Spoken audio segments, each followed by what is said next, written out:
دھیرے سے سر اٹھاتی وہ میر ہادی کو بے اختیار دیکھے گئی، ہاتھ لگا کے اس کا ماتھا چھوا اور بخار چیک کیا۔ شکر تھا کہ وہ ٹھیک تھا۔ پھر سے اٹھتی وہ نماز کی تیاری کرنے لگی۔ اس نے آج تک کبھی کوئی نماز نہ چھوڑی تھی۔ نماز پڑھتے اسے دلی سکون ملتا تھا اور وہ خود کو اللہ کے حصار میں پاتی تھی۔ اس کا دل مطمئن ہو جاتا تھا۔ نماز پڑھ کے دعا مانگتی تو سب کا باری باری نام لیتی تھی۔ نام لے کے سب کے لیے دعا مانگنا اس کی عادت بن چکی تھی۔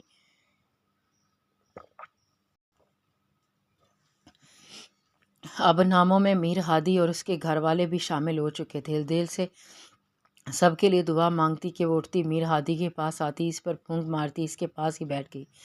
ہادی دھیرے سے اسے پکارا لیکن وہ گہری نیند میں تھا، بیدار نہ ہوا۔ ہادی وہ 2-3 بار پھر سے پکارا لیکن جواب ندر۔ اب کی بار آنیہ نے الارم لگا کے ہادی کے کان کے پاس رکھ دیا۔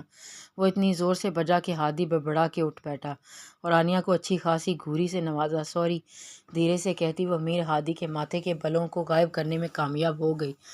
کیا یار کیا ہوا؟ آنکھیں ملتے وہ آنیہ کی جانب دیکھتا بولا تھا، پلیز اٹھ جائیں نا۔ وہ منمنائی تھی، کوئی کام ہے؟ بیک گراؤنڈ سے ٹیک لگاتے اس کی نظروں کے حصار میں لیتے پوچھا۔ آئیں نا باہر چلتے ہیں، مجھے صبح کی تازہ ہوا میں چہل قدمی کرنے کا بہت شوق ہے، پلیز، وہ بچوں کی طرح اسے کہہ رہی تھی۔ ویٹ، کہتے وہ اٹھا تھا اور فریش ہوتا وہ باہر آیا۔ دروازہ کھولتا ہوا ایک چھوٹا باکس آنیہ کی طرف بڑھا گیا تھا۔ یہ کیا ہے؟ اس نے حیرانگی سے پوچھا۔ آپ کی منہ دکھائی۔ آئینے کے سامنے کھڑے ہوتے ہوئے بالوں کو سنوارتے وہ چاہت سے بولا تھا۔ آنیہ نے جھجکتے ہوئے وہ باکس کھولا اور اس میں ایک ڈائمنڈ پینڈنٹ دیکھ کر وہ مسمار ہو گئی تھی۔ So beautiful. یہ چین کو اٹھاتے وہ حیرانگی سے اس کی بناوٹ کو دیکھتی رہی۔ الفاظ ہی جیسے غائب ہو گئے تھے۔ اچھا لگا؟ میر ہادی نے اس کے پاس آتے پیار سے پوچھا تھا، جبکہ آنیہ کے چہرے کا رنگ پل میں متغیر ہوا تھا۔ اس ڈائمنڈ لاکٹ پر پینڈنٹ کو دیکھتی ساتھ ہی پتھرائی نظروں سے میر ہادی کو دیکھنے لگی۔ وہ پینڈنٹ اس کے ہاتھ سے چھوٹ کر زمین پر گرا۔ میر ہادی کے ماتھے پر بل پڑے تھے۔ آنیہ تو پتھر کی ہو گئی تھی۔ میر ہادی نے جھک کر وہ پینڈنٹ اٹھایا۔ اگر پسند نہیں آیا تو بتا دیتی، یوں گرا کیوں دیا؟ میر ہادی کے سنجیدہ انداز نے آنیہ کو شرمندہ کر دیا۔ سوری، وہ غلطی سے ہاتھ سے۔ آنیہ کو سمجھ نہ آیا کہ اپنی فیلنگز کیسے چھپائے۔ پہنا دوں؟ میر ہادی نے درگزر کا مظاہرہ کرتے ہوئے آگے ہوتے ہوئے پوچھا۔ آنیہ نے چہرے کو بمشکل مسکراہٹ میں ڈھالتے رخ موڑ کے بال پیچھے کرتے جیسے میر ہادی کو اجازت دی تھی۔ میر ہادی نے آگے بڑھ کر وہ فلاور والا ڈائمنڈ پینڈنٹ آنیہ کے نازک گلے کی زینت بنا دیا تھا۔ پہناتے اس کے ہاتھ کا لمس محسوس کرتی آنیہ کا دل دھڑکا تھا، لیکن وہ اپنے احساسات چھپا گئی تھی۔ میر ہادی نے اس کا رخ اپنی جانب موڑا۔ آنیہ، یہ پینڈنٹ مجھے بہت عزیز ہے، اس سے میرے بہت اپنے کی یاد جڑی ہے۔ میں چاہتا ہوں آپ اسے کبھی اتاریے گا مت اور ہمیشہ اس کی حفاظت کیجیے گا۔ کچھ چیزوں کی قیمت ان سے جڑی کچھ باتوں سے بہت بڑھ جاتی ہے اور میرے لیے یہ انمول ہے جسے آپ کہتے اس کے ماتھے پر دہکتے لب رکھے تھے۔ آنیہ اندر تک سرشار ہوتی۔ میر ہادی ایک ٹھنڈے مزاج رکھنے والا انسان تھا، ایسا آنیہ کو محسوس ہوا تھا، لیکن اس خاموش طبع انسان کے اندر کیا طوفان چھپا تھا اس سے وہ قطعی انجان تھی، اور اس دن وہ طوفان کا راز کھولنا، اس دن آنیہ بھی اس طوفان کی زد میں آنے والی تھی۔ اتنی بھی کیا جلدی ہے؟ اس سے پہلے وہ اسپائی گرل کو چھوتے اسی ماسک والے شخص کی اچانک وہاں موجودگی محسوس کرتے وہ بری طرح چونکے تھے۔ سر جھکائے ایک طرف وہ ایک ماسک والے شخص کو دیکھ کر حیران ہوتے پلٹے تھے اور اس پر اٹیک کیا تھا، لیکن آگے وہ بھی شیر تھا، ہر وار کا مردانہ وار مقابلہ کرتا وہ انہیں چاروں شانے چت کر چکا تھا، فون پہ کسی کو انفارم کرتا وہ انہیں بھی ٹھکانے لگانے کا بندوبست کر چکا تھا۔ دھیرے سے آگے بڑھتا وہ اسپائی گرل کے منہ سے ٹیپ اتار چکا تھا، جبکہ وہ خاموش ہی رہی تھی۔ اس کے بعد اس کے پاؤں اور ہاتھ کھولتا وہ جھٹ سے پیچھے ہوا۔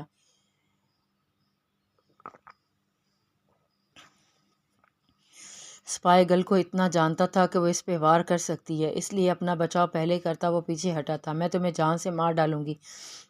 اپنے ہاتھوں کی کلائیاں دباتی وہ جارحانہ انداز میں اس کی جانب بڑھی تھی، لیکن وہاں سے 3-4 جھکاؤ دیتا وہ ونڈو کی جانب بڑھا تھا۔ میں بھی مارنے کو تیار ہوں، لیکن ذرا پیار کی مار مارنا تو مر ہی جاؤں گا، مانی خیزی سے کہتا وہ ونڈو سے چھلاوے کی طرح غائب ہو گیا تھا۔ آگے ہوتی ونڈو سے سب جگہ نظر دوڑاتی وہ پیچھے پیش تاب کھاتی رہ گئی تھی۔ آئی ول کل یو زیر لب کہتی دہراتی وہ بھی وہاں سے غائب ہوئی تھی۔ یہ کیس تو بہت ہی پیچیدہ ہے، میں نے کل ہی ساری ڈیٹیلز ریڈ آؤٹ کی ہیں، اس پہ ابھی کام کرنا ہوگا، مجھے مزید انفارمیشن چاہیے، اس لیے کورٹ سے تاریخ لے لو۔ اپنی پی اے سے کہتی وہ جلد سے جلد ہاتھ ہلاتی آفس سے نکلنے والی تھی۔ آج افتتاح کا برتھ ڈے تھا، انہیں 25 سالوں میں وہ سب کچھ بھلا دیتی تھی۔ اس ایک دن وہ ہمیشہ سے شام کو ہی اپنے گفٹ ساتھ وش کیا کرتی تھی۔ ابھی بھی وہ جلدی میں نکلتی گھر جا رہی تھی کہ سامنے راستہ روکے کھڑے شخص کی پشت پہ جا ٹھہری۔ ابرش کے ماتھے پر بل پڑے تھے۔ کیسی ہو ایکس منگیتر؟ وہ اس کی طرف رخ موڑتا اس کا وجود ہلا کے رکھ گیا تھا۔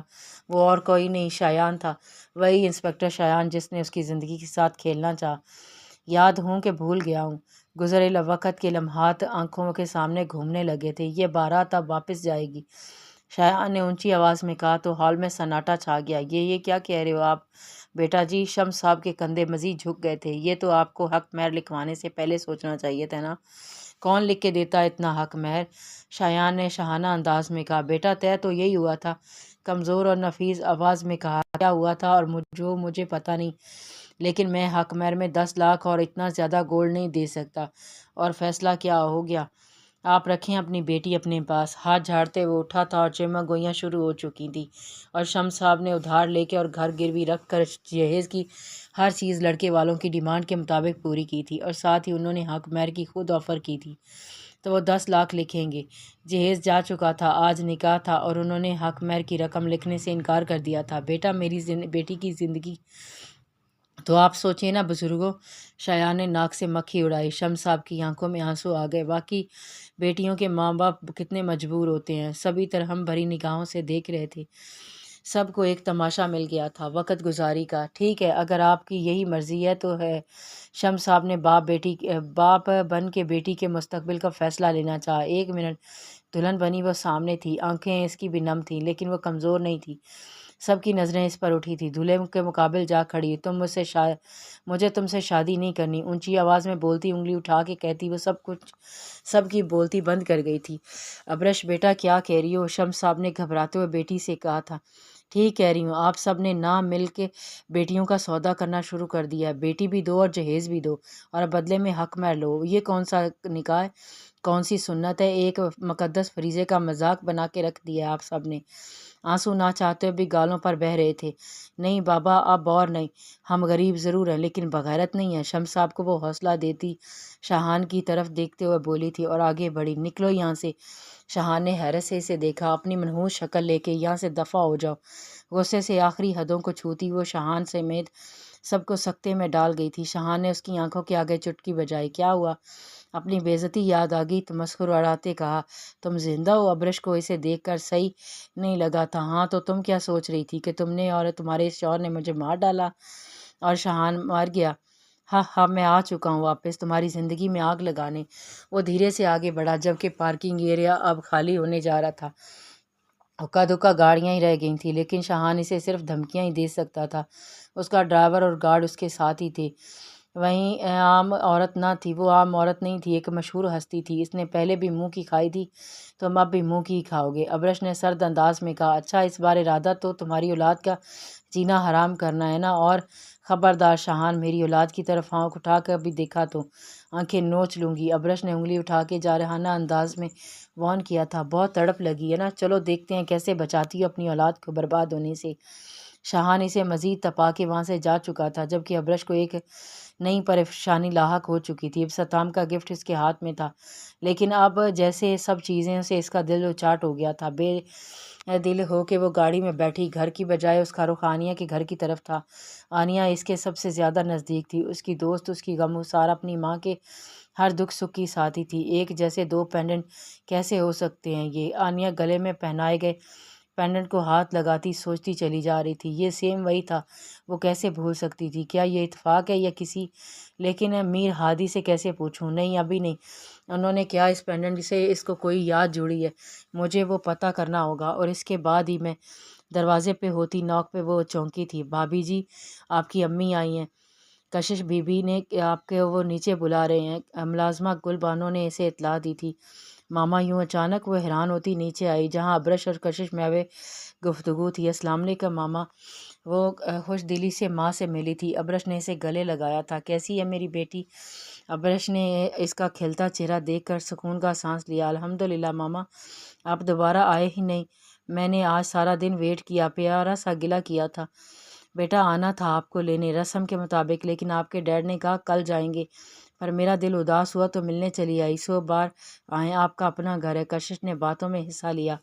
آپ بیٹھ کے باتیں کریں، میں کچھ کھانے کو لاتی ہوں۔ کشش مسکراتے ہوئے وہاں سے اٹھ گئی۔ ماما اپنے ڈیڈ کو وش کیا۔ اچانک سے آنیہ کو یاد آیا، نہیں۔ ایک لفظی جواب پہ آنیہ بس ماں کو دیکھتی رہ گئی۔ ماما آج آپ نے گھر میں چھوٹی سی پارٹی کا ارینج کیا ہے، آپ بھی شامل ہو جاتی، ڈیڈ کو اچھا لگتا۔ پارٹی کے نام پر ابرش نے سر اٹھا کے آنیہ کو دیکھا۔ پارٹی؟ ماتھے پہ بل پڑے۔ آنیہ نے سرپرائز پلان کیا ہے۔ آنیہ کی آواز دھیمی پڑ گئی تھی، اسے لگا شاید اس نے بتا کے غلطی کی ہے۔ میں چلتی ہوں، دیر ہو رہی ہے۔ ابرش وہاں سے اٹھ گئی۔ ماما ایسے کیسے؟ ہم آپ نے تو کچھ لیا بھی نہیں ہے، کشش آنٹی ناراض ہو جائیں گی۔ آنیہ کو ماں کی فکر ہوئی اور روکنا چاہا۔ شی، میں بات کر لوں گی، آپ اپنا خیال رکھنا۔ کچھ کام یاد آ گیا، پھر آؤں گی تو آپ کا ہاتھ کا بنا کچھ کھاؤں گی، پیار سے اسے گلے لگا کے کہتی وہ جا چکی تھی، جبکہ آنیہ کو اپنی ماں کے لیے دکھ ہوا تھا۔ جاری ہے۔